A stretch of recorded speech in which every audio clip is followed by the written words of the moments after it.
All right, well, good morning, folks. My name is Cameron Nixon, and welcome back to the discussion. Today is Tuesday, March 24th, 2020, and we've got a pretty raging 75, 80 knots in the core, mid-level jet streak moving into the southeast U.S., and ahead of that, got some pretty pronounced warm air advection regime going on, some pretty strong 850s flowing through this temperature gradient. So I'm expecting this low amplitude flow eventually starts to slowly morph into a trough, and you can see that during the early evening hours. So very slight strengthening to our upper level system, which will probably lead to a strengthening in our low level wind fields as well. If I step out our 925s, you can see that after sunset we generally start to form a more pronounced low-level system as well as wind field. So pretty strong shear regime. So what's our thermodynamics looking like? Here is our current view over the southeastern U.S., and you can see we've got that classic streaming moisture,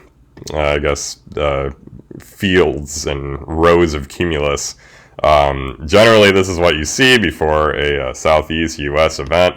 Got that rich Gulf moisture, almost looks kind of lake effecty, close to the Gulf. I always love seeing that. But high 60s, dew points abound. Really not much heterogeneity in here. And you can see we are pretty socked in throughout most of the risk area except for northern Alabama.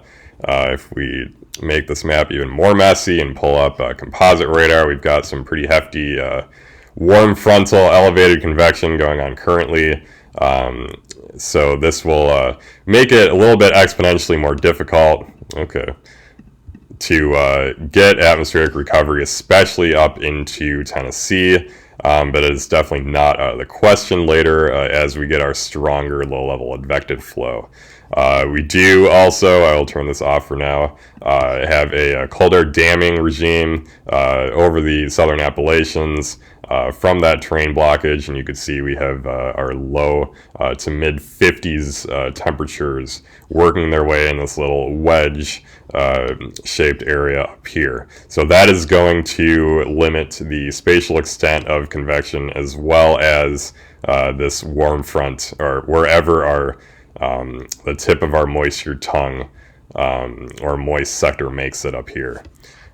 So more broadly speaking, we do have our, I'm going to turn these obs off for a minute. This is our compact system. You can clearly see that little swirly in satellite.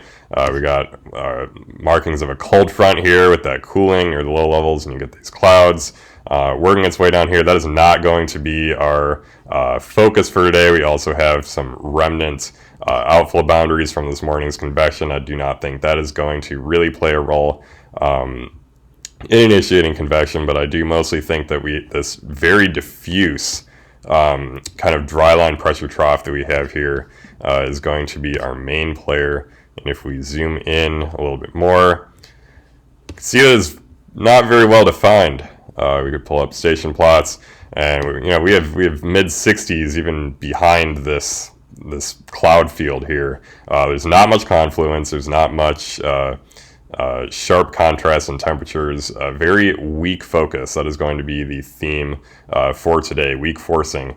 And you know what I say? Like combine this weak southwest and northeast oriented forcing with our powerhouse upper level jet that is oriented mostly due westerly throughout this area, and that is our perfect recipe for supercells, discrete supercells in the Ohio River Valley and southeastern U.S. as they're allowed to roll right off that dry line at a 45-degree angle nearly immediately.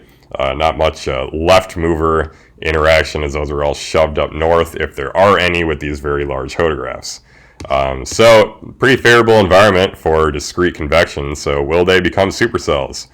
I will pull up surface-based CAPE. Again, I do not feel like today I shouldn't use surface-based CAPE because we have a very low or very saturated low levels, so this generally ends up approximating very well.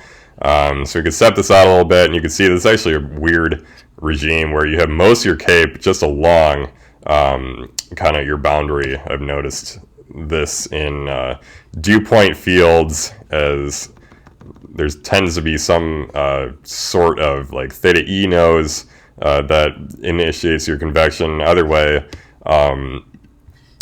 our cape is just substantial for this area at this time of year, especially with how much shear we have, generally above 1,000, 1,500. And you can see the wrap progs the cape to reach over into southern Tennessee, assuming that atmosphere does recover. So one thing that is fairly substantial, though, I could pull up SPC's sort of 3 kilometer cape, because I love using this. And if I step this out a little bit, first we can hypothesize where we would have our highest low level cape. And you can see our moisture return here that is going to eventually infiltrate up into this area. And if we look at 700 millibars, kind of our mid-level temperatures around 3 kilometers, you can see that as we step this out toward late afternoon, we are coldest up here. That is how it's going to be because of latitudinal differences. So we will generally have our highest cape toward the upper end of this outlook area in the low levels. So if we step this out, we can see that we were indeed correct, and actually quite a bit of low level cape analyzed by the RAP and as well by the NAM. The RAP and the NAM actually did not, or they at least came to a pretty good agreement about today. There is some, RAP was actually a little bit more discouraging for low-level thermal profiles as far as I remember from yesterday. But they've generally come into agreement that we do have a pretty strong or robust low-level thermal profile as well as shear. So that combination generally lends itself to tornadoes given the right convective mode.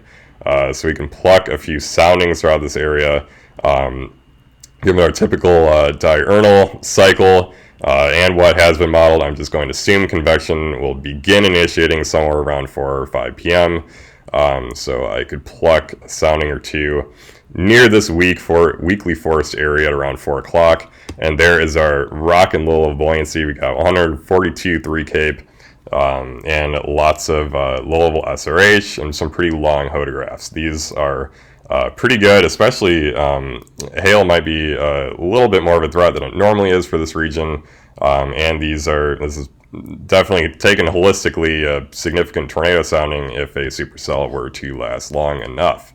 Really nothing wrong with this. The only thing I could see is that we do have a lot of low level buoyancy and some very moist low levels. That might lead it to that ever so classic southeast kind of grunginess and extensive cloudiness and precipitation. So I am wary that a lot of this will just start to bubble and grow upscale, especially with how strong we saw our low-level warm advection was earlier as well. So I guess if there was an Achilles heel to this event, it would be a lot of this kind of icky, showery activity overriding this front, where we have all that upper or mid-level forcing and kind of moistening and dampening and cooling the low levels out of ahead of it. So that aside, this is still a very classic low cape high shear event for this area. We could step it out to 6 o'clock, analyze this photograph better. Yeah, again, I have no complaints. These are fairly classic photographs. You got the half circle and the strong shear above. So again, significant tornado sounding right here. Probably nothing more at this point, but nothing less. And some pretty robust low-level instability. Some fairly high ELs compared to what we've been dealing with earlier as well. And again, as we start to shift toward the evening hours, I could remind you that our low-level wind field did start ramping up with the strengthening of our synoptic system. So we could check out that might be a somewhat different of a regime. Let's step out to maybe 9 p.m. their time. Or is that 8 p.m. their time? It's 8 p.m. my time. And photographs start looking a little bit different. You now have this very you have stronger 0 to 3 kilometer shear, and this is slightly more favorable for longer lived tornadoes, and you still have this fairly decent low level cape profile. And we do have a slight signal for some stability later on, which could be expected at night. But as we saw from the Nashville setup a couple of weeks ago, these profiles are these low-level stable profiles are a little bit hard to trust, regardless of the scenario. So again, I guess if I would peg any time and place today for the potential of anything more than a lower end strong tornado, it'd probably be after dark and from southeastern Tennessee, northeast Alabama, into northwest Georgia. So I'm interested to see how today unfolds. Thank you guys for watching, and as always, if you have anything to participate to this discussion, it's a discussion. I don't want to just be talking to you solo, so just send me a comment. Let's talk about it. All right, folks, have a good one.